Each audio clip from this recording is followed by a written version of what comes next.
Mombasa then, myself, Mutula, and others raised those issues on the floor of the House, and we agreed to shelve the formula for 1 year.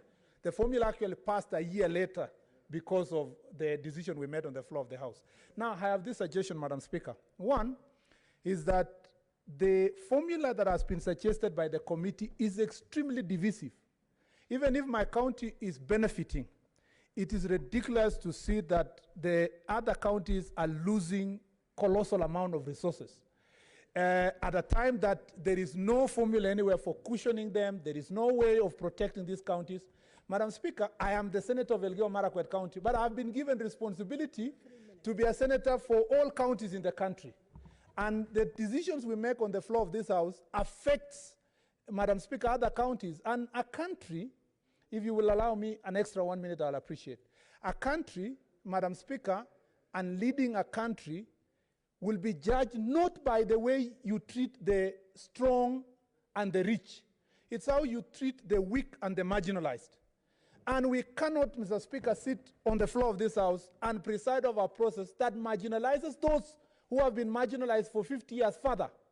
So that negotiation we are about to do here will not succeed in 1 week. This is my suggestion to those who are in leadership at the moment, that when we come back on this particular issue, we should first come back and pass the county allocation of revenue bill as it is at the moment, using the formula that exists, and the money goes to the counties. Then we take the next 1 year, Madam Speaker, we take the remaining 1 year to negotiate through this formula until we agree, until everybody can be able to say we live in a happy country. And finally, Madam Speaker, my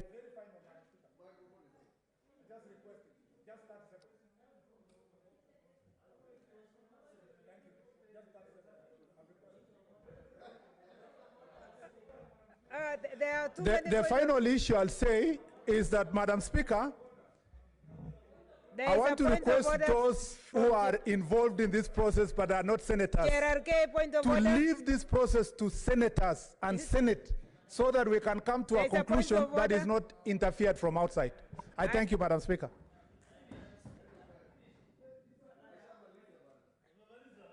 Are you on a point of order? No, Speaker. Senator Jerarke, he has finished. He has finished. Madam Speaker, the issue is the issue of procedure. We agreed that we are discussing about the motion, not the contents of what to come. It is anticipating debate, and it's as simple as that. Thank you, Senator. I think that was a very important point. Please, let's not discuss, because we had a Kamugunji and we discussed in the Kamugunji. So what we are saying is we are giving ourselves time to go and continue from where we stopped. Senator Zani Agnes Philomena. Thank you, Madam Speaker. I think what we went through in the morning is very, very critical for this Senate. Order, members, order. I think we were able to put across various views, and I think what was even better for us is that we were all looking for options. These options all to help us in the counties to ensure that as we go on with the revenue allocation in counties, that it's done fairly. Article 96 of the Constitution gives this Senate clear mandate that it represents the counties and serves to protect the interests of the counties. All the counties, not just one county, but all the counties together. Various articles have been quoted, Madam Speaker. Yeah. I just want to quote an article from Article 203, the importance of ensuring that through this revenue formula that we have economic disparities within and among counties to be reduced, and the need for affirmative action to ensure that disadvantaged groups and areas are taken into account. Madam Speaker, I think what we have started this morning, we should continue and we should be able to work together, because with each amendment that is coming, we're getting closer to finding the solution, and I believe we will find that solution. I support, therefore, the motion to adjourn and to defer the discussion of this particular motion and be able to proceed later on. I thank you, Madam Speaker. Senator Kangata.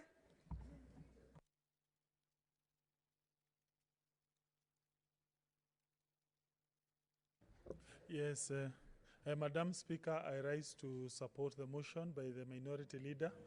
Madam Speaker, I urge honorable senators to take this time to maybe look at the various options.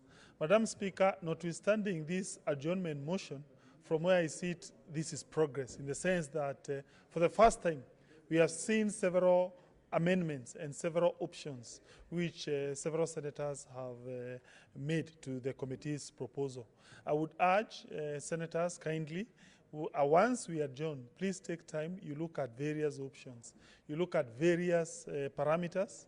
For instance, there is the issue concerning the commencement date. I have seen some are proposing we commence immediately. Others are proposing we give it, let's say, 1 year or 2 years. We look at various other issues. And therefore, from where I sit, I think this is a good time for us to continue the engagement, and so that maybe, God willing, maybe in the next 2 or 3 days or even 1 week, we can come up with a proposal which is agreeable to each and every senator. Thank you. What's your point of order, Senator Juriat? Madam Speaker, I have a point of order that I require your guidance on this process. Earlier on, it just has to do with the procedure that this whole exercise has taken. Earlier on last week, the Speaker gave directions, I think in Kamkunji, that if people have proposals on how they want the Senate to resolve on this particular issue, that it is in order they forward their proposals to his office, and I have seen the same have been channeled to the order paper, Madam Speaker. That sets up an extremely dangerous precedence. We know how this House works, Madam Speaker. This House works through its committees. I can confirm that of the 2 or 3 proposals that are before the order paper, we never considered them as a committee of finance. It is dangerous, Madam Speaker, because I have seen an even further trend where now senators are walking with pieces of paper and saying, your county is gaining 1,000, please support. Sit down. Just to conclude, Madam Speaker, in 10 seconds. You are concluding from the wrong No, premise. please, Madam Speaker, I plead with you. Order, Senator. The communication that came last week is being followed precisely. When you are giving an amendment, you give it your details. These are amendments. These are not proposals. So these are amendments to the proposal that was being tabled in the House. So there is nothing out of order in this. That's all. I just wanted you to get that information because you might mislead us even further. This information was forwarded last week that if you have any amendment, you tabulate. What we added in the morning, which was very nice from Senator Wako, was that you must give us your formulas because of the time. Now, when the formulas came, they even came with more complicated formulas to Senator Orengo. So he's proposing this because he cannot even understand the formula itself. So that is where we are, and Senator Juriat, there is nothing out of order on that one. Can we therefore finish with Senator...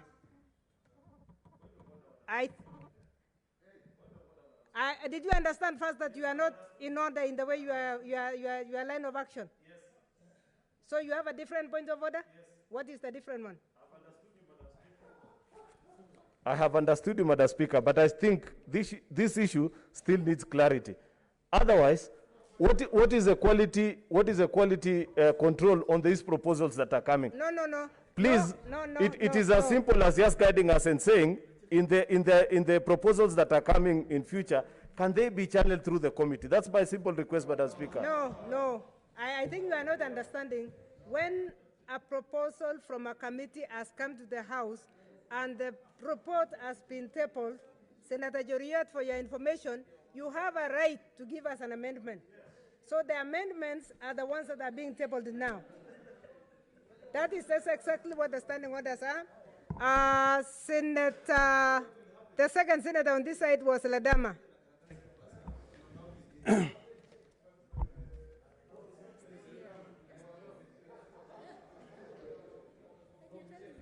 Madam Speaker.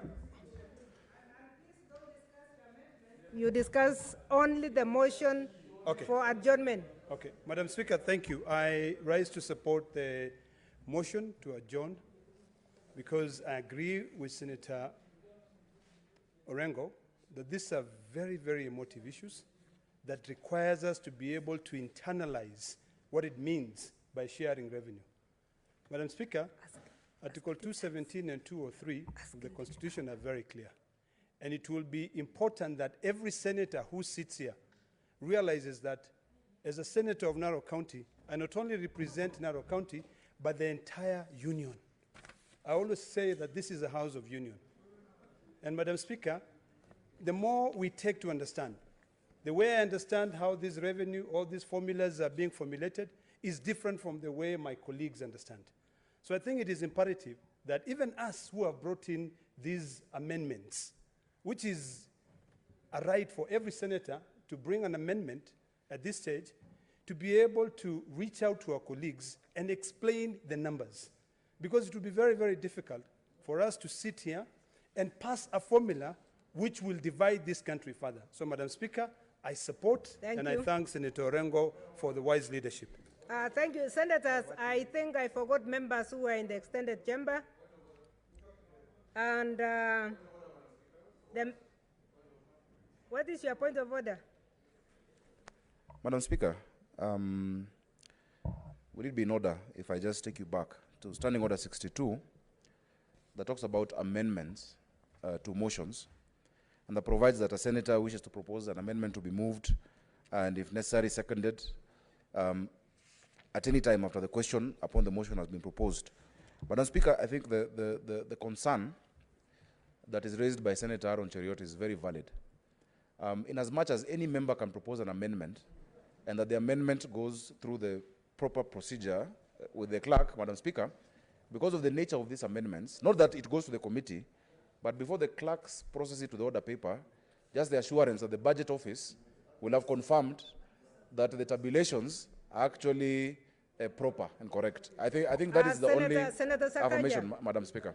If I may inform you, Senator Sakaja, you are on Standing Order 62. Yes. Senator Orengo moved under Standing Order 32. Read the two of them before. Madam Speaker, I'm not talking about adjournment. I'm talking, 32 is about adjournment, which we're all in agreement. In fact, I'm the one who seconded. I'm saying the assurance we need to give members. If you listened to what Senator Aaron is saying, he's saying something very positive and true. Because, Madam Speaker, if, for instance, I have an amendment, and of course I'm doing a tabulation, I can put whatever numbers that may not be, the veracity of my amendment must be assured, such that by the time the clerks are printing it on the order paper, it has gone through the budget office, not necessarily the committee. I think that is what you're saying, and I agree with him, Madam Speaker. Maybe you can get more advice from the clerks, but that is a good proposal. Senator Sakaja, can we also help you? That the only reason we are adjourning is so that the same documents will be discussed. There is no way you'll bring a document here which will not have gone through the budget office. So we assist of the procedure that is going to take place from this minute. So we need to give the group time to go and receive those amendments. In fact, even the committee itself might be involved in all this. So if you can allow us, I don't want us to.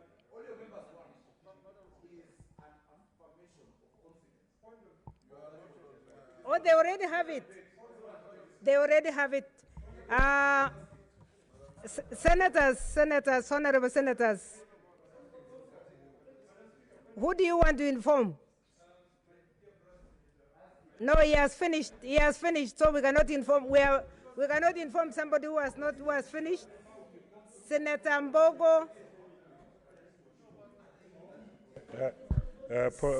Point Senator of order. Mbogo, George Ochilo, you also are on a point of order.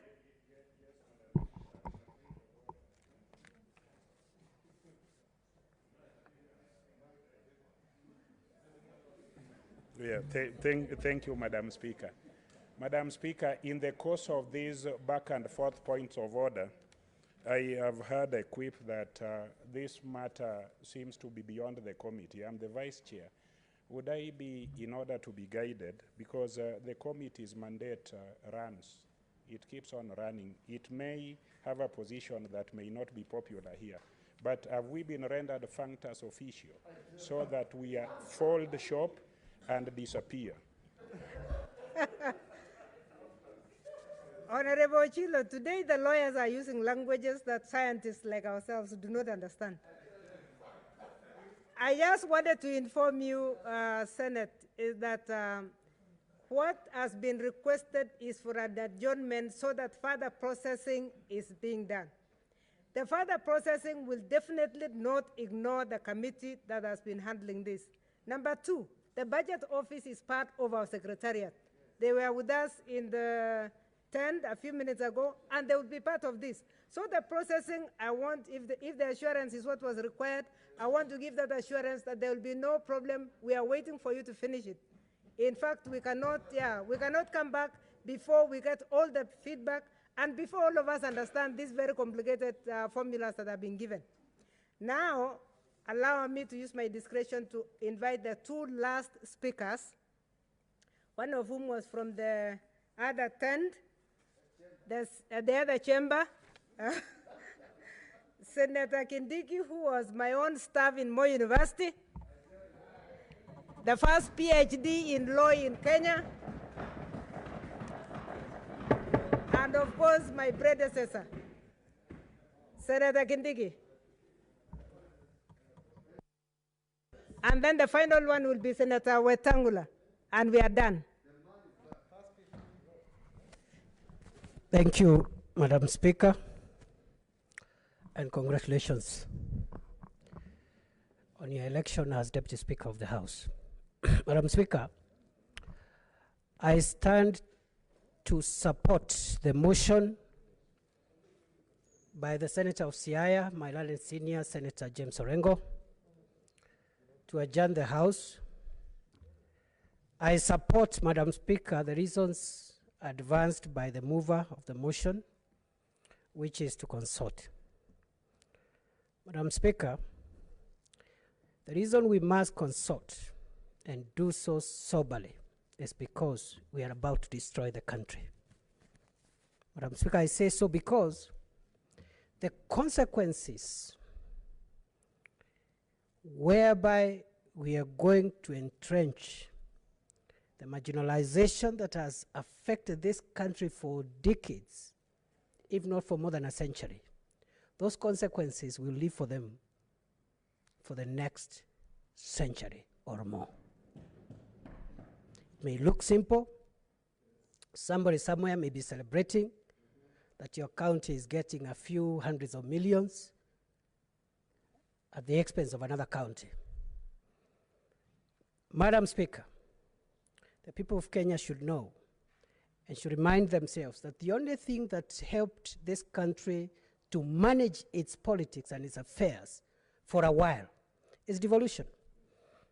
That is what brought the Kenya of the periphery to the center.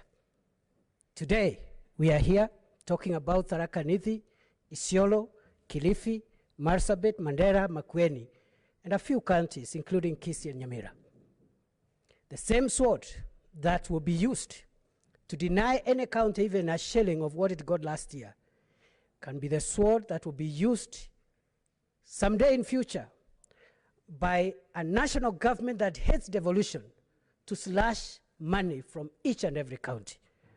Madam Speaker, we must consult, and I will oppose any attempt to remove even 1 shilling from the county of Tharaka Nithi and any other county in this country, because I am both the Senator for Tharaka Nithi and a Senator of the Republic of Kenya. Thank you, Madam Speaker. Thank you, Senator. Senator Wetangula Moses Masika.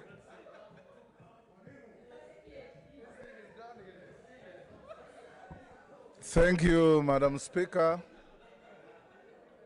Madam Speaker, Order, members. Order, members. I don't know what excitement the Senator of Tharaka Nithi is bringing to the House. Madam Speaker, I also support the adjournment motion, but suggest the following. That, Madam Speaker, this formula has been very divisive, to say the least. But looking at the amendments casually, they are equally divisive.